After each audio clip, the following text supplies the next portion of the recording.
The phone in my hand felt like a block of ice, heavy and strange. It rang, a shrill sound in the silent apartment. My husband wasn't home. Hadn't been for hours. Hadn't truly been home for months. The name on the screen, it wasn't his. It was hers. The woman he was leaving me for. My breath hitched. My thumb hovered, trembling, over the answer button. Every instinct screamed don't. But something else, a cold, hard curiosity I didn't recognize, urged me forward. I answered.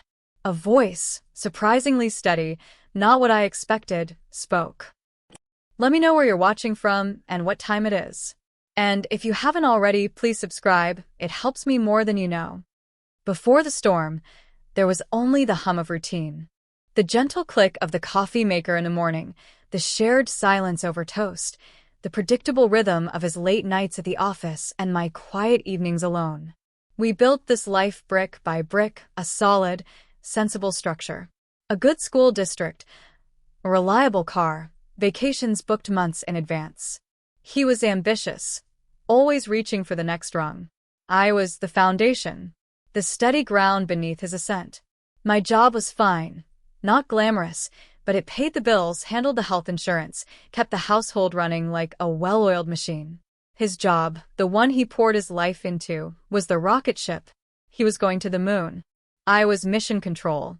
Content, or so I told myself, to watch his trajectory, ensuring the launch was smooth, the systems operational.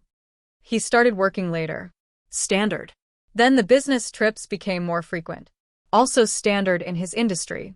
But the phone calls became shorter, the texts purely functional. The physical distance was easy to explain away. The emotional distance felt like a slow-motion car crash. He was there in the same room, but his eyes held a faraway look, a guardedness that hadn't been there before. He'd scroll through his phone, a faint smile touching his lips, and when I'd ask what was funny, he'd snap the screen off too quickly, muttering about a work email. The smell of a perfume that wasn't mine clung to his jacket one evening. A sweet, floral scent that felt young. Out of place. He brushed it off, must have been someone in the elevator. Then came the credit card statement. Dinners for two, in restaurants I'd never heard of, on nights he was supposedly working late. A weekend getaway booked under a different name. The paper trail began to tell a story he wasn't brave enough to voice. Confrontation was a clumsy, painful dance. My voice trembled, holding the credit card statement like a shield. His reaction wasn't confession or remorse. It was irritation. Impatience. He sighed, as if I was being difficult, unreasonable. It's just stress, he'd said, rubbing his temples. Work is insane right now.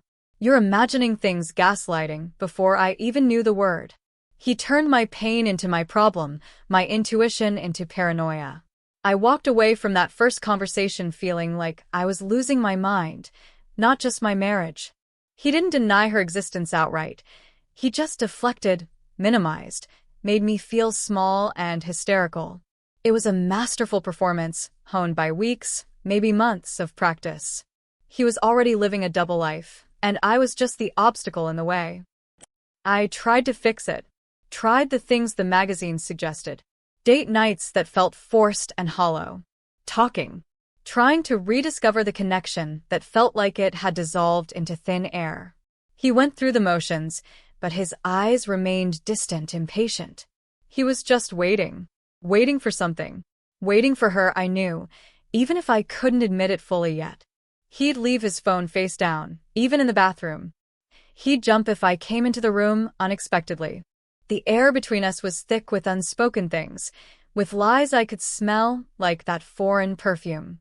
Every attempt I made to bridge the gap felt like building a sandcastle against a rising tide.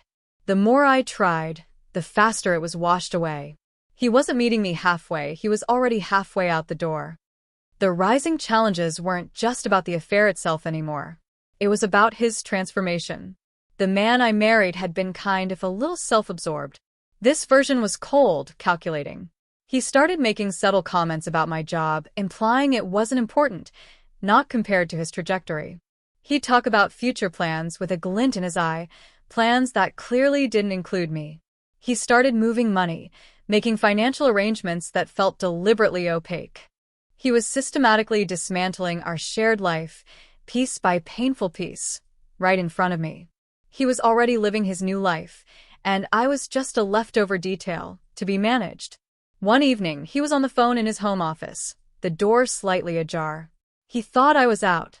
His voice, usually careful, was loud, buoyant. He was talking to her. I froze in the hallway, rooted to the spot by a morbid curiosity. He was laughing, relaxed, a sound I hadn't heard directed at me in ages. And then the words, casual, dismissive, brutal. Yeah, well, he chuckled. She was convenient. A stepping stone. Served her purpose, I guess. Now it's time for the real thing. Stepping stone. The words hit me like a physical blow, stealing the air from my lungs. Convenient. Served her purpose. My life, my support, my love, reduced to a tool. A stepping stone. It wasn't just infidelity. It was a planned demolition. He hadn't fallen in love. He had calculated. I wasn't a person he had hurt. I was an obstacle he was moving. The hurt was still there, a searing ache, but it was joined now by something colder, harder. Indignation. A deep, burning sense of injustice. He saw me as a disposable asset. The midpoint shift wasn't just discovering the affair. It was realizing I was never even a partner in his eyes. I was scaffolding. And he was ready to kick it away. The world outside the apartment faded. The only thing that existed was the pounding in my ears, the cold rage building in my gut. Stepping stone. He thought he could use me up, then toss me aside with a chuckle, telling his new conquest how I was just a phase, a necessary evil on his path to glory. Every sacrifice I'd made, every late night I'd spent alone, every bill I'd quietly paid while he chased his dreams, all of it in his mind, was just the price of using a tool. And now the tool was obsolete. He grew bolder after that. More arrogant. He seemed to sense my knowledge, even if I hadn't explicitly revealed I heard him. His dismissiveness became more pronounced. He spoke of his future like it was a foregone conclusion, a grand destiny that had finally arrived, now that he was shedding the dead weight of his past.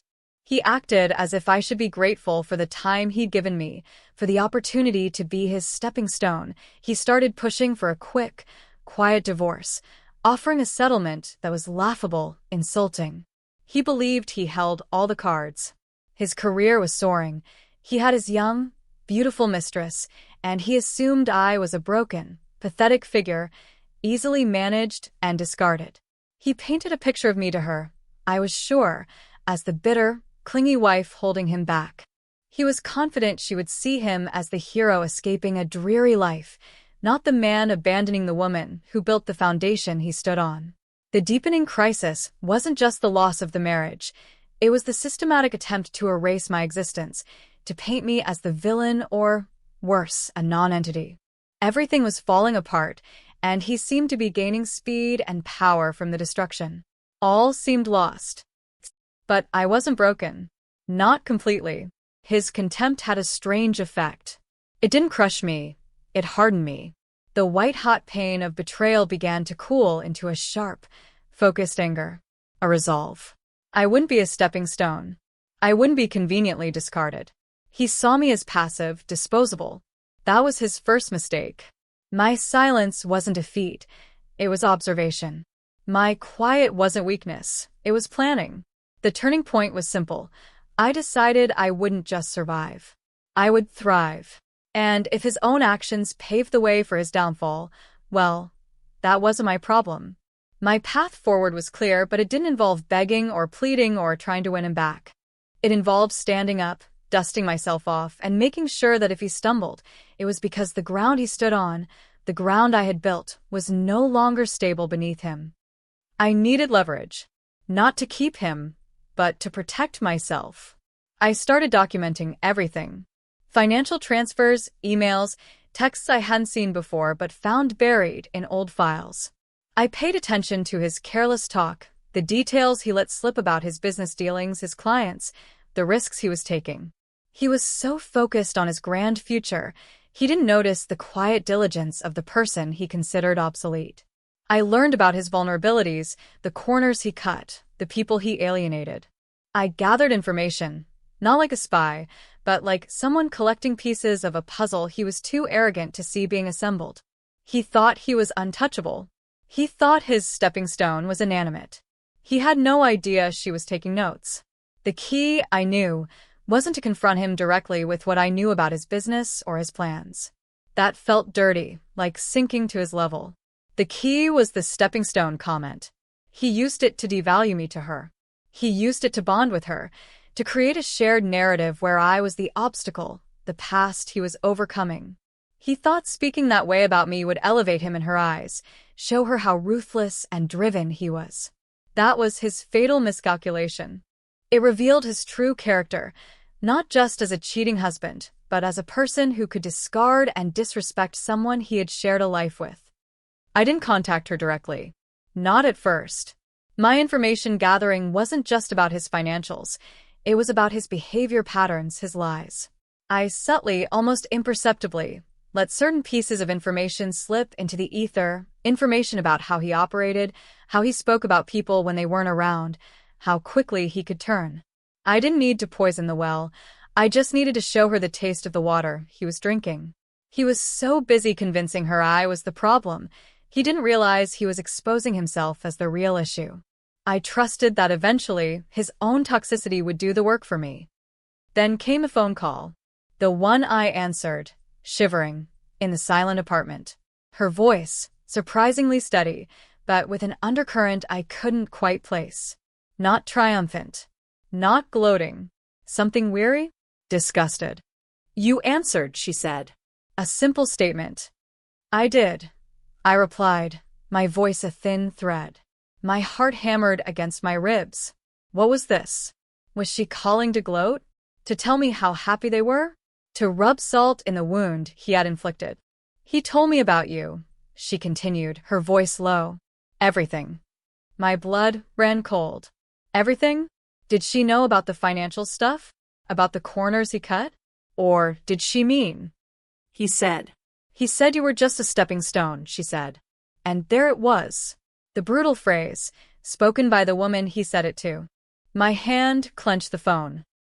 "He thought it would." I don't know. Make him sound strong, maybe, she mused, almost to herself. Like he'd overcome something. I waited, my breath held. This wasn't the conversation I expected. There was no malice in her tone, only a strange, flat recounting. "He told me how he planned it," she continued. "How he used your stability, your support. How he knew you wouldn't cause trouble. How you were easy to manage. Manage. Like a project. Like an asset. Not a wife. Not a partner." The dehumanization, laid bare by the person he'd shared it with. It stung, a fresh wound on top of the old ones. He thought telling me that would, I don't know, bond us? Show me how he gets what he wants. Her voice hardened slightly. All it showed me was how little he respects people. How disposable he thinks everyone is. A silence stretched between us. The hum of the refrigerator in my kitchen felt deafening. "I'm calling you because I left him," she said, the words deliberate, final. Left him? Just like that? My mind reeled. He had built this future on my discarded past, on the assumption that she was the prize, the reward for his ruthlessness. And she had walked away. Why? I managed to whisper, the word barely audible. "Because of what he said about you," she replied. "Because if he could talk about you like that, after everything you were to him, what would he say about me, eventually? When I was no longer convenient, my vision blurred. The stepping stone. It wasn't just about me anymore. It was about a pattern, a sickness.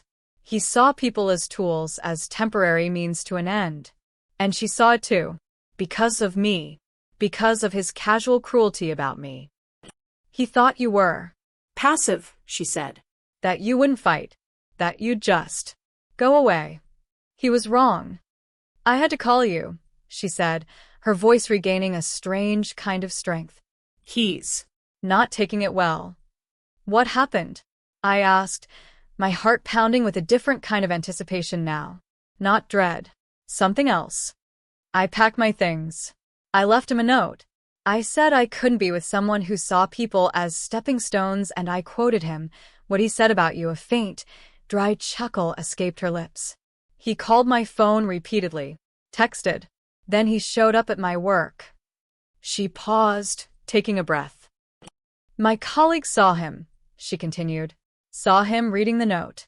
Saw his face. He looked blindsided, like he couldn't comprehend why I would leave. He thought talking about you like that would make me feel secure, preferred. Instead, it made me see him for what he is. She described him collapsing. Not physically, not entirely, but his carefully constructed persona shattering. The shock on his face. The way his shoulders slumped.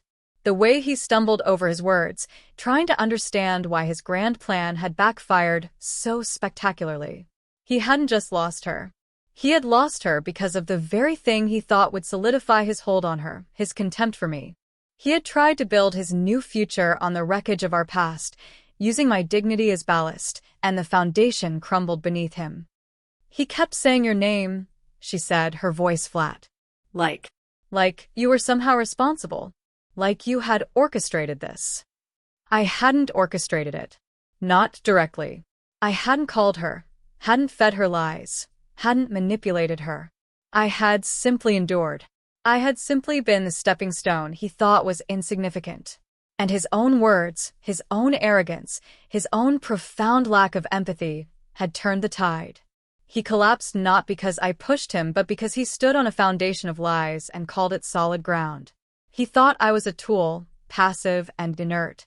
He didn't realize that even a stepping stone can become a tripping hazard if you're not careful where you step. The phone call ended. I hung up, the silence returning, but it was a different kind of silence now. Not empty, but full of the echo of her words, of his downfall. He thought he was so clever, so strategic. He thought he could quantify a human life, assign it a temporary value, and discard it when its purpose was served. He underestimated the interconnectedness of things, the unexpected ways in which disrespect can rebound, how a lie told about one person can reveal a truth about the liar to another. He came home later that night. His face was ashen, his eyes wide with a mixture of shock and fury. He looked like a building that had just been condemned, unstable and crumbling. He didn't shout. He didn't argue. He just stared at me, as if seeing me for the first time, or perhaps for the last. He mumbled something about the phone call, about her, about how I had somehow ruined everything. He still couldn't grasp it. He blamed me. He blamed me because the woman he wanted didn't want a man who could speak about another human being, his wife, with such cold disdain. He blamed me because his own ugliness, reflected in the mirror of her reaction, was too much for him to bear. He didn't collapse in a heap on the floor. It wasn't that kind of drama. His collapse was internal, visible only in the sudden erosion of his arrogance, the blankness in his eyes where ambition used to reside. The rocket ship had exploded on the launch pad, not because mission control failed, but because the pilot saw the foundation for what it was and jumped. The aftermath wasn't clean or simple. There were still lawyers, papers, the dismantling of a shared life that felt both necessary and heartbreaking. But the dynamic had shifted irreversibly. He no longer held the power, the narrative. His arrogance had been punctured. The world, or at least his small corner of it, saw him differently. The story wasn't just about a man leaving his wife for a younger woman.